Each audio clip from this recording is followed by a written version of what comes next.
Hello students, welcome back to my channel science classes. आप सभी का साइंस क्लासेस में स्वागत है।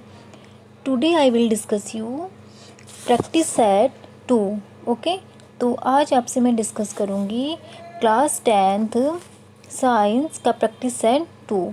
ठीक, so first question is the process by which the black coating on silver and the green coating on copper occurs known as। ठीक है, वो प्रोसेस जहाँ पे क्या होता है, सिल्वर में ब्लैक कलर की कोटिंग आ जाती है और ग्रीन कलर की कोटिंग कॉपर में आती है, तो उस प्रोसेस को क्या कहते हैं। ठीक है, सो आंसर इज कोरोजन। क्या कहलाता है? कोरोजन। देखिए एनसीईआरटी से मैंने इसमें यहाँ पे दिया भी है। अब ये जो कोरोजन होता क्या है, when a metal is attacked by substances around it such as moisture, acids etcetera, it is said to corroded and this process is called corrosion. ठीक है, जहाँ पे क्या होता है, कोई मेटल, ठीक है, अगर किसी मेटल किसके कांटेक्ट में आ जाता है, उसकी चारों ओर अगर मॉइस्चर है, एसिड है, इनके कांटेक्ट में आने से वो क्या हो जाता है, यानी कि उसमें कोट चढ़ जाती है, एक लेयर आ जाती है उसके ऊपर। ठीक है, तो वो क्या हो जाता है, कोरोडेड हो जाता है और इस प्रोसेस को कहते हैं कोरोजन। और ये होता किस में है, जैसे कि सिल्वर में आपने देखा है कि ग्रीन कलर की कोटिंग आ जाती है। ठीक है, और कॉपर में कैसी आ जाती है, सॉरी ब्लैक कलर की कोटिंग। ठीक है, सिल्वर में ब्लैक कलर की कोटिंग आ जाती है और कॉपर में कैसी आती है, ग्रीन कलर की कोटिंग आ जाती है और इस प्रोसेस को कहते हैं कोरोजन। ओके, इससे देखिए और भी क्वेश्चन बन सकते हैं कि जब कोरोजन की प्रोसेस होती है तो सिल्वर में जो कोटिंग होती है वो किस कलर की होती है। अब याद रखेंगे ब्लैक कलर की। ठीक है, याद रखना है, सिल्वर की जो कोटिंग है वो ब्लैक कलर की आती है उसमें, और जो कॉपर है, कॉपर में कैसा होता है, कोरोजन से ग्रीन कलर की कोटिंग आ जाती है। ठीक है, ये भी आपके एमसीक्यूज के क्वेश्चन बन सकते हैं इससे भी। ठीक है, अब हम चलते हैं नेक्स्ट क्वेश्चन में।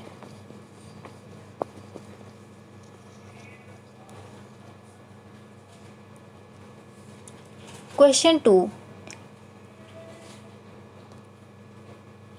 Lymph is associated with which part of human system. ठीक है, लिम्फ जो है वो ह्यूमन सिस्टम के किस पार्ट से एसोसिएट होते हैं, तो इसका आंसर है ट्रांसपोर्टेशन, सर्कुलेटरी सिस्टम। ठीक है, तो लिम्फ किससे रिलेटेड होते हैं, ह्यूमन सिस्टम के ट्रांसपोर्टेशन का पार्ट होते हैं। ठीक है, ये हम पढ़ेंगे अभी नेक्स्ट जो हमारी वीडियो होगी। ठीक है, सर्कुलेटरी सिस्टम ही है तो उसमें हम पढ़ेंगे लिम्फ के बारे में। Next, which of the following is an amphoteric oxide.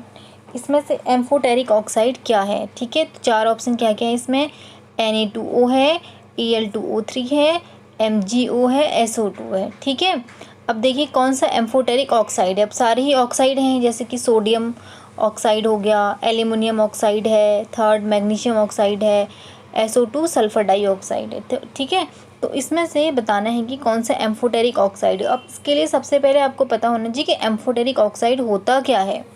ठीक है, एम्फोटेरिक ऑक्साइड क्या होता है, तो सबसे पहले देखिए इसे समझते हैं। चलिए, एम्फोटेरिक ऑक्साइड है क्या, ऑक्साइड क्या होते हैं, जो एसिड और बेस दोनों की तरह काम करते हैं, यानी कि जिनका नेचर कैसा होता है, एसिड की तरह भी होता है या बेस की तरह भी हो सकता है, या हम कह सकते हैं कि जिनमें एसिड और बेस दोनों की प्रॉपर्टीज़ होती हैं, ऐसे ऑक्साइड एम्फोटेरिक ऑक्साइड कहलाते हैं।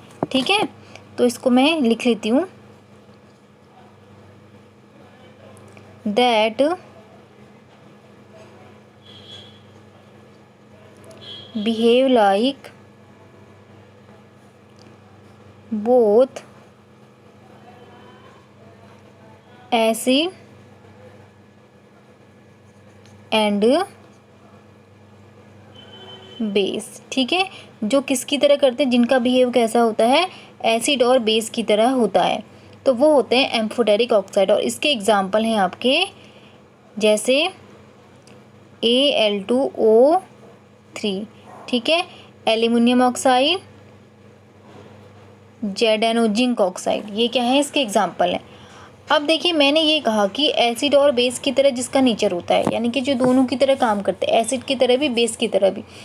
अब आप जानते हैं कि एसिड और बेस आपस में जब मिलते हैं, ठीक है, तो क्या बनाते हैं वो, सॉल्ट एंड वाटर बनाते हैं। ठीक है, एसिड और बेस जब रिएक्ट करते हैं तो सॉल्ट एंड वाटर बनाते हैं। तो ऐसे ही एम्फोटेरिक ऑक्साइड भी करते हैं, यानी कि अगर ये एम्फोटेरिक ऑक्साइड बेस के साथ रिएक्शन करेगा तो ये एसिड की तरह काम कर लेता है। ठीक है, और अगर ये एसिड के साथ रिएक्शन करेगा तो ये वहाँ पे बेस की तरह काम कर लेगा। और यही एम्फोटेरिक ऑक्साइड क्या देते हैं फिर, सॉल्ट एंड वाटर देते हैं। ठीक है, चलिए इसको भी समझ लेते हैं कि मैंने कहा कि दोनों की तरह काम करते हैं। दोनों की तरह काम कैसे करते हैं देखेंगे इसे। एम्फोटेरिक ऑक्साइड जैसे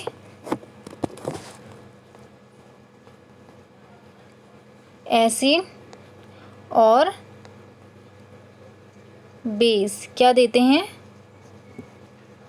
सॉल्ट प्लस वाटर देते हैं। ठीक है, अब देखिए Al2O3 जैसे मैंने बताया एम्फोटेरिक ऑक्साइड है। ठीक है, अगर ये हाइड्रोक्लोरिक एसिड यानी कि यहाँ पे ये एसिड है, ठीक है, तो ये क्या दे देगा, AlCl3। ठीक है, AlCl3 प्लस H2। समझ आया। देखिए अब इसने क्या किया, ये हो गया एसिड, HCl है एसिड, यहाँ पे इसने किसकी तरह काम कर दिया, बेस की तरह काम किया इसने। Al2O3 किसकी तरह काम किया इसने, यानी कि बेसिक ऑक्साइड। ठीक है, किसकी तरह काम किया इसने, बेसिक ऑक्साइड हो गया यहाँ पे अभी। ठीक है, और इसने क्या दिया, AlCl3 जो है वो एक सॉल्ट है। ठीक है, और दिया वाटर, क्योंकि एसिड और बेस जब रिएक्ट करते हैं तो सॉल्ट और वाटर देते हैं। तो यहाँ पे इसका नेचर कैसा हो गया, बेसिक नेचर हो गया। ठीक है, अगर इसी की रिएक्शन हम कराते हैं किसी बेस से करा देते हैं, यहाँ पे तो बेस की तरह इसने रिएक्ट किया। अगर हम Al2O3 की रिएक्शन NaOH से कराते हैं, ठीक है, तो यहाँ पे हमें मिलता है NaAlO2। ठीक है, प्लस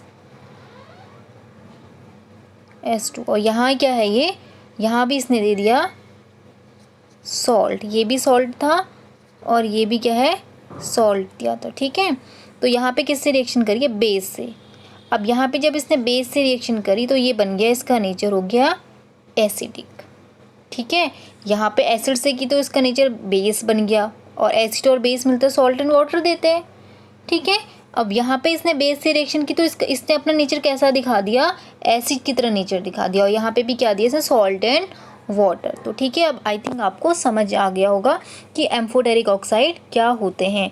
तो इसमें से एक है आपका Al2O3 यानी कि एल्यूमिनियम ऑक्साइड, और एक दूसरा इसका एग्जांपल है जिंक ऑक्साइड। तो इनमें से आपके कुछ भी MCQs में ऑप्शन में से कोई भी ऑप्शन आ सकता है। ठीक है, चाहे वो जिंक ऑक्साइड आए चाहे वो एल्यूमिनियम ऑक्साइड आए। तो आंसर यहाँ पे आपका दिया है क्या, इनमें से आंसर क्या होगा आपका, एल्यूमिनियम ऑक्साइड Al2O3। ठीक है, अब हम चलते हैं नेक्स्ट क्वेश्चन पे। The human I form the image of an object at its, यानी कि ह्यूमन आई जो है किसी भी ऑब्जेक्ट की इमेज किस पार्ट में बनाती है। ठीक है, कॉर्निया में बनाती है, आइरिस में बनाती है, प्यूपिल पे बनाती है, रेटिना में बनाती है। तो ठीक है, इसका आंसर भी देखिए NCERT में आपका क्या है दिया है, और ये आपका डायग्राम भी है। ठीक है, ये है तो इसे पढ़ लेते हैं। The human I is like a camera, it's lens system form an image on light sensitive screen called the retina. ठीक है, फर्स्ट लाइन में इसका आंसर यहाँ पे दिया है। ह्यूमन आई किसकी तरह काम करती है, कैमरे की तरह होती है। It's lens system form an image. ठीक है, इसका जो लेंस सिस्टम है वो क्या बनाता है, इमेज बनाता है इसके लाइट सेंसिटिव स्क्रीन में, और उस स्क्रीन को कहते हैं रेटिना। ठीक है, यहाँ पे देख सकते हैं इस पार्ट में आपका दिया है ये रेटिना। ठीक है, ये वाला पार्ट इसमें दिया है, डायग्राम में भी यहाँ पे देख सकते हैं आप। ठीक है, तो क्या है, किस पार्ट पे बनाती है, रेटिना में बनाती है। ठीक है, तो आंसर क्या हो जाएगा इसका, रेटिना। अब चलते हैं ऑप्शन 4 इज राइट। ठीक है, अब चलते हैं next question number 5। The SI unit of electric resistance is, तो इसका आंसर है ओम। इलेक्ट्रिक रेजिस्टेंस का जो एसआई यूनिट होती है वो होती है ohm. Okay, next, the symbol used to represent a plug key or switch open. ठीक है, प्लग की में open switch is an electric circuit is, तो इसका आंसर है, देखिए ये इससे पहले भी मैंने क्वेश्चन लिया हुआ था और आज भी इससे क्वेश्चन आया है, किससे लिया है मैंने, तो यहाँ पे है ओपन की पूछा है ना, प्लग 3rd नंबर में plug key or switch open, तो इसका है ये वाला सिंबल। ठीक है, अगर है क्लोज्ड में है सेम यही है, क्लोज्ड में बीच में देखिए डॉट किया हुआ है इसी वाले किसमें डायग्राम में, इसी वाले इसमें कह सकते हैं कि सिंबल में। ठीक है, इसी सिंबल में बीच में क्या किया है, डॉट कर दिया है, बट इसमें ओपन में क्या है, इसमें कोई डॉट नहीं है, तो इसका आंसर क्या हो जाएगा इसमें देखते हैं चलिए, तो 3 आंसर। ठीक है, तो यानी कि स्विच ओपन, प्लग की में स्विच ओपन में इसका आंसर क्या होगा, आंसर इज 3rd ऑप्शन। ठीक है, next,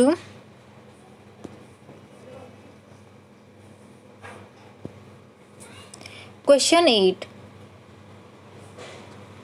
the chemical formula of ammonium hydroxide is. ठीक है, अब नाम से ही पता चला अमोनियम है, अमोनिया है, अमोनिया NH3, ठीक है, NH4, अमोनियम CH3 होगा नहीं, ठीक है, ये तो रॉन्ग हो गया। H2SO4 होता है सल्फ्यूरिक एसिड, NaCl होता है कॉमन सॉल्ट, तो अब इसमें दिया अमोनियम NH, हाइड्रोक्साइड हम जानते हैं OH, तो NH4OH। ठीक है, अमोनियम हाइड्रोक्साइड का क्या हो जाएगा इसमें फॉर्मूला, NH4OH सेकेंड। अब चलते हैं नेक्स्ट, एक मिनट, क्वेश्चन 6, ये क्वेश्चन 7 होगा आपका। ठीक है, ये होगा 7 और ये हो जाएगा 8। आई थिंक स्लाइड आगे पीछे हो गई है, नंबरिंग आगे पीछे हो गई है। अब देखिए question 8, the distance between pole and principal focus of a spherical mirror is called. ठीक है, यानी कि प्रिंसिपल फोकस और spherical of a spherical mirror, spherical mirror में पोल और प्रिंसिपल फोकस के बीच की जो डिस्टेंस होती है उसे क्या कहते हैं, रेडियस और curvature, radius of curvature, focal length, centre of curvature and principal axis. तो देखिए इसमें भी NCERT से मैंने इसका आंसर लिया है, the distance between the pole and principal focus of a spherical mirror is called a focal length.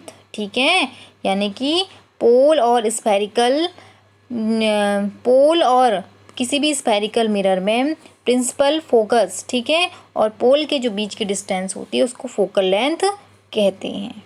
ठीक है, so answer is second, B क्या हो जाएगा,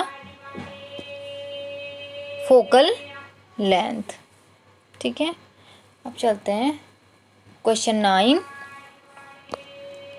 the area surrounding a magnet where its force can be detected is called, यानी कि magnet के चारों ओर का वो एरिया जहाँ पे उसका फोर्स डिटेक्टिव होता है उसको कहते हैं उसका मैग्नेटिक फील्ड। ठीक है, मैग्नेटिक फील्ड में क्या करता है, उसका फोर्स उतने एरिया में क्या करता है, उसका फोर्स काम करता है ना, तो ये क्या है, इसका सारा मैग्नेटिक फील्ड है। ठीक है, ये क्या है, इसके मैग्नेटिक फील्ड जहाँ पे इसका फोर्स डिटेक्टेड होता है इतने एरिया में। ठीक है, ये मैग्नेट है, ये है मैग्नेटिक फील्ड, और इतने एरिया में क्या हो रहा है, इसका मैग्नेटिक फोर्स क्या है, डिटेक्ट हो रहा है। ओके, तो आंसर हो जाएगा इसका magnetic field. Last I think कितने क्वेश्चन है इसमें, 12 क्वेश्चन है। ठीक है, 10 नहीं है, 12 क्वेश्चन है, 2 क्वेश्चन और है। चलिए question 10, in which part of respiratory system gases exchange take place, ये टॉपिक हमने लास्ट टॉपिक ही किया था, रेस्पिरेटरी सिस्टम। ठीक है, आई थिंक आपको याद होगा कि हमारे रेस्पिरेटरी सिस्टम में गैसेस एक्सचेंज कहाँ पे होता है? एल्वियोली में होता है। ठीक है। Question 11, the tiny air sacs present in human lungs is called. Human के लंग में जो छोटे छोटे एयर सैक्स होते हैं, टाइनी एयर सैक्स, उसे क्या कहते हैं? उसे भी एल्वियोली कहते हैं। ठीक है। नेक्स्ट है the wind pipe, last question है। The wind pipe is also called, wind pipe को क्या कहते हैं? ट्रैकिया। ठीक है, डायग्राम में देख लीजिए, ये है ट्रैकिया, ये है हमारा विंड पाइप। ठीक है। और अभी हमने क्या देखे थे? एल्वियोली, ये एयर सैक्स हैं, और यहीं पे क्या होता है? हमारा गैसेस का एक्सचेंज भी होता है। ठीक है। तो आई होप क्वेश्चन आपको समझ आए होंगे इतने। ठीक है, जो मैंने क्या है 12 क्वेश्चन की सीरीज़ आज ली हुई है। अगर आपको ये सेशन पसंद आया तो प्लीज़ लाइक, शेयर और कमेंट ज़रूर करें। ठीक है। सो आज के लिए इतना ही, मिलते हैं नेक्स्ट वीडियो में। Save earth, save tree and keep your environment clean. Thanks for watching.